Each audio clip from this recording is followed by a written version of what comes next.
Alright, I'm back. We got ourselves a double IPA today. This one's called Shiny Objects. Coming in at 8% by Wander out of Bellingham, Washington. Good looking can art right here. Kind of got like the moon and the night sky. Looks like they're kind of out in a forest. And then maybe like some sort of wildebeest. I don't know. It doesn't look like a deer or an elk or anything like that, even though it has antlers. It looks like something else is going on there. But cool looking can. Let's go ahead and crack it. See how this goes. Let me clear my throat. That was sounding kind of froggy. Wander does make some really good stuff out of Washington, so you know they're local to me here. There we go. Looks like we got a nice bright orange color to this one. About 2 fingers or so of bright white head. Good looking beer in my opinion.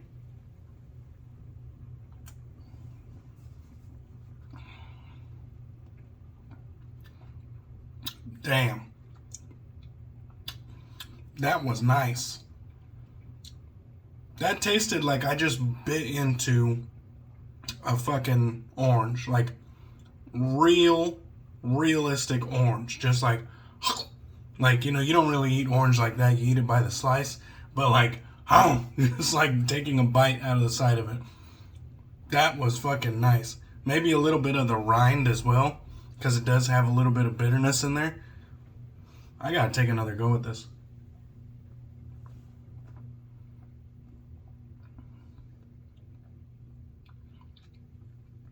Damn. That is orange juice. That's OJ. That's fucking nice. Alright, off to a good start. Holy shit, I should have had that with breakfast. Had steak and eggs for breakfast. Okay, we got Heritage Hill in collaboration with the Razor Company. This one's called Libertas, and it's got a nice, shiny, waterproof label. You can kind of see the reflection there in the lights. Shiny, waterproof label.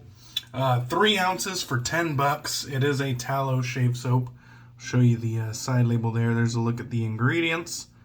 Somewhat simple ingredients list, but definitely looks like it's going to be good suds. And then we got some information about the company right there. Alright. There's a look at the soap. It is a firm soap, so it's not coming off on the finger very easily. I will say, and I cleaned it up, but there was some soap that like overflowed on the side rail, and it was twisted into the grooves of the cap. I didn't really appreciate that too much. I thought that was kind of sloppy. And you can kind of see maybe on the cap portion where I didn't clean it, there's some soap in the threading. But yeah, I thought that was kind of sloppy. Not a deal breaker, but it's just like, come on, don't want to send it out the door like that. I have it lathered up today in my 3D printed shaving bowl. This here was printed by Tony Dillette, but it was designed by Roger Quintero Designs, and it was gifted to me by Marion the Barbarian in the USPS colorway. And we have here an old school Wild West Brushworks brush. This one here is called Snowdrift, and it has some depth to it with the white and clear resin going on. Very nice little handle, a nice ergonomic shape, and then a synthetic boss knot on top. So, let's wet the face. Let's get into this. I been meaning to use this soap for a while. This was actually sent to me as part of a Christmas gift from Jason over at the Razor Company. So thank you, Jason. I appreciate that. And this is my first impression of Heritage Hill, I believe. I don't think I've ever used anything from them. But it whipped up a very nice lather. And so I think I'm going to call an audible and throw some menthol in it. It is Monday, and Menthol Monday is something that I like to get in on. So I'll just go ahead and give it a couple pumps of the Menth dealer right here, my Bougie chill mill, the chiller and the pillar as I call it. And we'll just give this a nice dusting of menthol. A lot of times when I'm doing a first impression of something, I won't put no additives in it, just because I don't want something like menthol, which is known to be a lather killer. I don't want it to have any negative effects on the lather. But the lather that this made today looks so rich and creamy that I don't think my menthol additive is going to have any negative effects. It just looks, the lather looks like too high of a quality to fall apart with a little bit of menthol. And so I have confidence that little addition isn't gonna hurt it. And I got plenty of lather there. One thing I noted about this soap as I was lathering it up was that it got real shiny real fast. Now, obviously, I could tell it was dry, and I could tell it needed more water, but it was like real early on in the lathering process, it got shiny, and I was like, what in the hell is up with that? You know, that's kind of a unique trait. Like it started gathering a sheen way before it was fully hydrated. I thought that was kind of cool. It did kind of take a little bit away from the natural. Sometimes you can see when a lather is shiny, and of course my camera's not going to focus when I need it to, but you could see like when a lather is nice and shiny, and you can tell that it's well hydrated because of that shine. But when I was working this one in, it became shiny really quickly, and I could just tell that it was still dry. Like it was the brush wasn't moving around the bowl with zero resistance. I could just, you could just tell when you've been doing this a while. You can tell when your lather is dry and needs some more moisture put into it. And that was kind of the situation with this today. I was like, I was adding water to it, and I was just like, man, this is already shiny. And it got real like dense and creamy, and it built volume really quickly, really easily, and it just looked good so fast. Like it was easy to lather, it took a good amount of water, and it just appeared like it looks good. It's a sexy lather. So first impressions, not having put this to use yet, first impressions are that this is a good looking lather, and I'm excited to use it. Let's talk a little bit about the razor here. We're going to be using the Rex, let me see if I can get the logo in there, the Rex Supply Envoy razor. Now a lot of people know the Ambassador, the bigger brother adjustable version, but this is a single setting. Sorry, I was fighting back a burp. But single setting razor right here. It is a very handsome, attractive, stout, and hefty little razor with some of the best knurling I've ever felt. Very, very grippy. And then I have a Wizamet Blade in here with who knows how many uses on it. Probably like 6 now.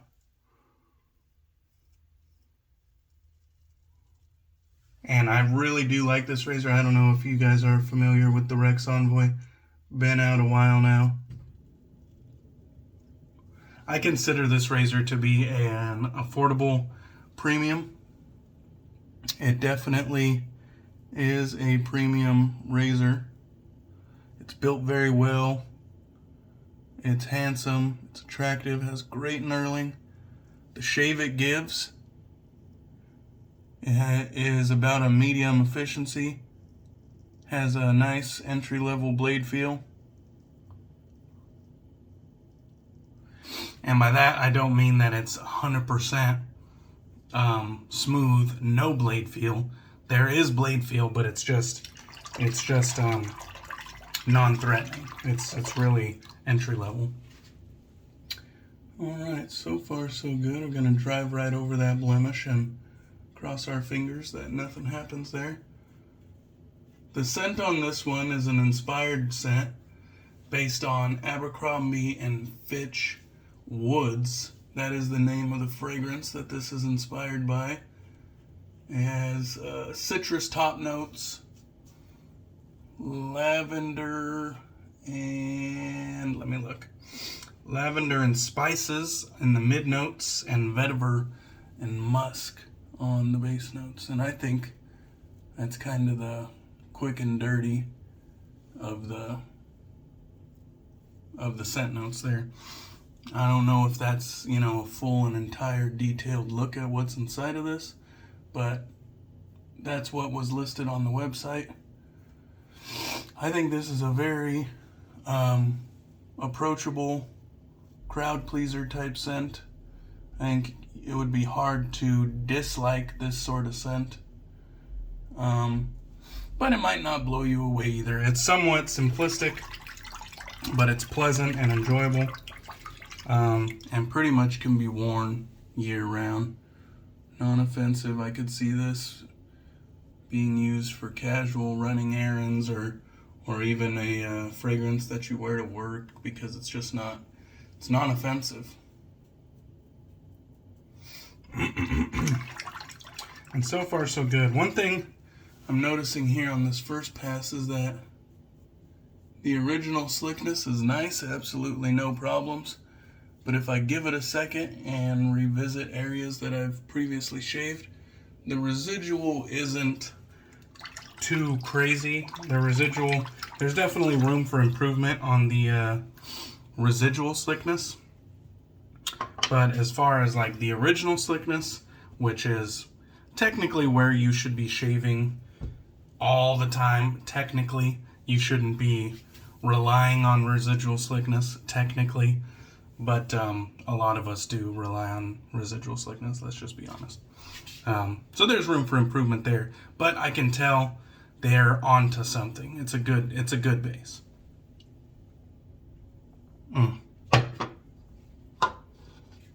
That is fucking nice.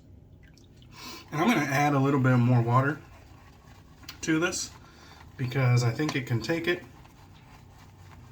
And we are going to see if we can bring that residual slickness up a little more just by adding a few more dips of water to the mix. Now these are what we call, this is what Mac Shaves would call like Illuminati additions, because there's no measurement of how much water I just added, because I literally just dunk the brush into the water and pretty much submerge the synthetic bristles in the water and then add it to the lather. So it's not rocket science. It's definitely a pinch of this and a dash of that, you know. But this lather is definitely taking it. So that tells me that I could have added more from the rip. So this is a lather that can definitely take and withstand a lot of water, but also perform with a little bit of water. So it's versatile. Now I don't know if this addition of water is going to change my mind on the performance at all, but the fact remains that the lather didn't fall apart. It didn't get light and airy and bubbly. It still has some very nice density to it. And knowing what I know now, I probably would have used less soap. So this is a 3-ounce puck of firm soap, and I loaded kind of heavy because it was my first impression of the product. And knowing what I know now, I probably could have loaded much lighter and still gotten a killer lather out of it, especially considering I'm using a synthetic brush instead of a natural hair like Badger or Boar. And just looking at it, It really does look like I can add more water to the mix, like, being honest with myself here. It does look like I can add more water to the mix. So I'm just gonna paint a little bit in there. And it's funny, I did a little beard grooming before the shave, and it looks like some of the hairs that were loose are now getting into my lather. So don't get grossed out. It is what it is. Those aren't synthetic fibers, I assure you. All right, let's get this going here.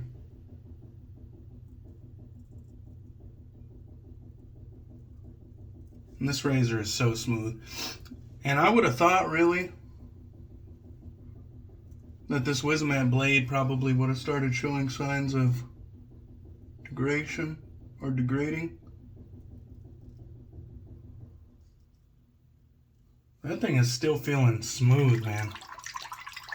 Of course, I don't shave the full face, so blades last a little bit longer with me than they might with you.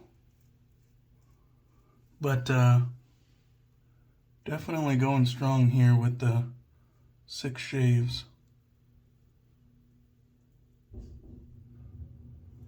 Definitely still feeling nice. Alright. And the scent strength on this one is right about medium. I wouldn't consider it bold and banging, but it's definitely there enough to the point where it can be enjoyed without having to search for the fragrance. Gotta hate it when you have a lightly scented soap. It's the worst.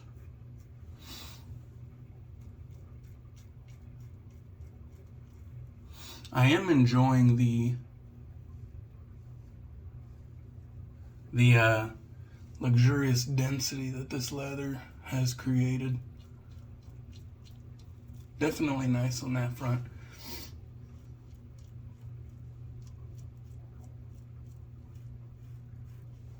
Wow. So there might have been a minor slight uptick in residual slickness on this second pass, but nothing really noteworthy. I added about 3 Illuminati additions of water, and I didn't really notice any remarkable uptick in the residual slickness. Chances are this soap probably could have taken even more hydration, but I just didn't take it there. But still got a nice shave out of it. I ran over a blemish here on this against the grain pass, but I'm not going to hold that against the soap. That's just my skin. So let's give a little feel around. Definitely think we pretty much got it there. Yep, I think we pretty much got it. So let me go ahead and get this lather off the face, and we'll get into some aftershave. Now, I do not have a matching aftershave for this one, and I don't even know if there's a matching aftershave readily available to us, because I'm not super familiar with the brand. But this was a good first impression. I definitely liked the soap today. Had a pleasant scent, easy to work with soap base. And the lather felt really dense and creamy and luxurious. So everything about that portion I enjoyed. Definitely got the job done for me. I love the smaller tub size, the 3-ounce tub for $10. I think that's a fair and good price. And the 3-ounce tub is something that I really, really like. That's something that I've been up on a soapbox for a long time now. And seeing artisans adopt smaller tub sizes is really exciting for me. I like that sort of thing. So that's pretty much 2 thumbs up on this first impression. The menthol didn't kill the lather. All that water that I threw at it didn't kill the lather. It still remained dense and creamy and luxurious. Very shiny. That's one thing about this lather. Very, very shiny. I like that. It is just really good first impression, and I ought to be honest, I wasn't expecting to be, you know, this taken by the soap base, but it really was a good soap base. And the lack of a stellar residual slickness isn't going to stop me from buying this product, because in all honesty, you don't need residual slickness to get a good shave. Residual slickness is something that we are spoiled with, and it is not a necessity to get a good shave. That is a fact. You don't need residual slickness to get a good shave, and so that's not going to stop me from buying this product. Because it's not like it was non-existent, it's just an area for improvement. So, that's my 2 cents on that. Since I don't have the matching aftershave splash, I'm going to use Murphy & McNeil's Infinitus Aftershave Splash right here. Some of the best bottles in the game. And this has the Rose Moon scent on it. And that, of course, is based off of Prada's Luna Rosa, which is another fragrance, kind of like Abercrombie & Finch Woods, which is very approachable and can be worn year-round, and crowd pleaser type scent. Just really bright, fresh, clean, and really can be worn for many, many, many different applications. Alright, that smells fantastic. Dang. Alright. Thank you guys for watching. Hope you enjoyed the video. I appreciate you. Hope you have a good week. I'll catch you on the next one. Cheers.